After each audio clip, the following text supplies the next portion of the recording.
उत्तर प्रदेश की सरकारी शिक्षा व्यवस्था का हाल कितना बदतर है, ये दिखाने के लिए आज हम आपको मेरठ के एक घनी आबादी वाले इलाके में लेकर आए हैं। ये बैदबाड़ा इलाका है और यहाँ पर ये एक सरकारी प्राइमरी स्कूल है। इस इलाके को रिच लोगों का इलाका कहा जाता है, लेकिन यहाँ पर जो स्कूल चल रहा है उसकी स्थिति ये है कि आज की तारीख में यहाँ पर एक सिंगल स्टूडेंट नहीं है। उसकी वजह यह है कि इस स्कूल की जो अनदेखी है वो लगातार की जाती रही, जिसकी वजह से आज यहाँ पर केवल एक शिक्षक की तैनाती है। और अंदर का जो नज़ारा है वो हम आपको दिखाएंगे। रियलिटी चेक है ये। आप देखेंगे कि पहला दरवाज़ा, इस पर ताला लगा हुआ है। इसके बाद आएंगे तो दूसरे दरवाजे की तरफ देखेंगे, ये पूरा एक ही कमरा है, ये अंदर से बंद है, यहाँ पर कोई बच्चा नहीं है। और आप आगे चलेंगे तो इस पुरानी हो चुकी इमारत में आपको एक ये ऑफिस दिखाई देगा और इसके अलावा ये कमरे हैं। इन सभी कमरों पर ताला लगा हुआ है। ताला इसलिए लगा है क्योंकि यहाँ पर पढ़ने के लिए आने वाले छात्रों का अकाल है। अकाल इसलिए भी है कि इस स्कूल के आसपास और कई प्राइवेट स्कूल हैं। मैंने जैसे कहा कि ये रिच लोगों का इलाका है। यहाँ पर लोग इस स्कूल में अपने बच्चों को पढ़ाना नहीं चाहते। उसकी वजह ये भी है कि इस स्कूल की जो बिल्डिंग है वो बहुत पुरानी है, साथ ही केवल एक टीचर यहाँ पर मौजूद है, जिसकी वजह से लोग ये समझते हैं कि यहाँ पढ़ाई का जो स्तर है वो क्या होगा। आपको लिए चलते हैं इस कार्यालय के अंदर और यहाँ पर एक जो शिक्षक हैं वो बैठे हुए हैं। भाई साहब, आपका नाम क्या है? जी, मेरा नाम अमरकांत है। सहायक अध्यापक हूँ मैं यहाँ पर। कितने दिनों से यहाँ पर तैनात हैं? मैं अगस्त 2024 से हूँ और मेरा यहाँ पर अटैचमेंट किया गया, संबद्धीकरण है मेरा यहाँ पर। स्थापना परमानेंट टीचर नहीं है यहाँ? मेरी स्थापना नहीं है सर यहाँ पर। तो यहाँ पर आखिर बच्चे क्यों नहीं हैं, ये तो बताइए। सर बच्चे इसलिए नहीं है, एक तो यहाँ पर जो है सांप्रदायिकता के चलते जो है बच्चे चले गए थे, वो मीट प्रकरण जो हुआ था, तो उसके चलते मुस्लिम बच्चे तो यहाँ पर आते नहीं हैं सर। और बाकी जो इलाका है वो मतलब जो है इकोनॉमिकली साउंड लोग हैं, उनका इलाका है। और पास में यहाँ पे कई प्राइवेट स्कूल हैं और सरकारी स्कूल भी है। सरकारी स्कूल एक तो कंपोजिट 1 से 8 तक का पीछे ही है हमारे यहाँ पर, मुश्किल से 50 मीटर की दूरी पर। उसके बाद में कक्षा 1 से 12 तक कन्याओं के लिए इंटर कॉलेज है पूरा, तो कन्याएँ भी नहीं आ पाती हैं, सब लोग अपने बच्चे का दाखिला वहीं कराते हैं। इसके अलावा लगभग 100 मीटर दूरी पर एक और स्कूल है जो कक्षा 1 से 5 तक का है। और उन दोनों ही स्कूलों में पढ़ाने वाले शिक्षा मित्र और जो अध्यापक हैं वो यहाँ के लोकल हैं और मैं बाहर से आया हुआ हूँ।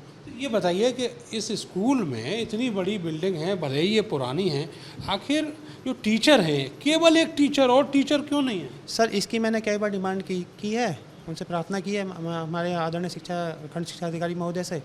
सबसे मैंने कहा और मैंने लिख के भी उनको दिया हुआ है इस चीज़ के लिए, सारी वस्तुस्थिति से अवगत करा रखा है मैंने उनको। एक सिंगल बच्चा नहीं भाई साहब आपके स्कूल में? सर मैं लगातार डोर टू डोर सर्वे किया है, मैं गया हूँ वहाँ पर, तो अभिभावकों का कहना है कि एक तो ये बिल्डिंग जर्जर है, इसमें से जो है कान खजूरे और ये सब निकलते रहते हैं बच्चों पर। दूसरे ये कि आप अकेला अध्यापक हैं, वो लोग ये कह रहे हैं कि हम कैसे मान लें कि आप जो है अकेले टीचर, जेंट्स टीचर के साथ में किस तरीके से अपने बच्चों को भेज दें। लड़कियाँ नहीं आ सकती? लड़कियों को नहीं, लड़कों को भी नहीं भेज रहे हैं। वो लोग मना करते हैं कि अकेले टीचर हो आप, आपके साथ कैसे भेज दें हम अकेले के साथ में, या तो 2, 4 का 5 का स्टाफ हो तब भी चलो हमें थोड़ी सी सुरक्षा महसूस होगी, लेकिन ऐसे नहीं भेज पाएंगे हम। मतलब ये सीन यहाँ जो मेरठ शहर का बहुत पुराना इलाका है वहाँ पर ये स्थिति है? जी जी बिल्कुल। तो आसपास के क्षेत्र के लोग हैं, ऐसा नहीं कि यहाँ पे लोग अच्छे नहीं हैं, लेकिन बात यह है कि अगर पूरा स्टाफ हो जाए तब यहाँ कुछ बात बने। और बिल्डिंग के देखिए क्या हालात हैं, बिल्डिंग मुझे नहीं लगता कि ये ज़्यादा चल पाएगी।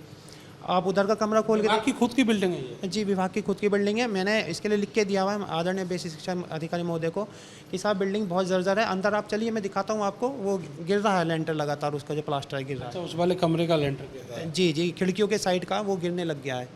तो असुरक्षित बिल्डिंग है सर मेरे हिसाब से, जो मुझे लगता है। बाकी जैसे भी हमारे इंजीनियर साहब कहेंगे विभाग के, उस तरीके से बिल्डिंग मान ली जाएगी सर।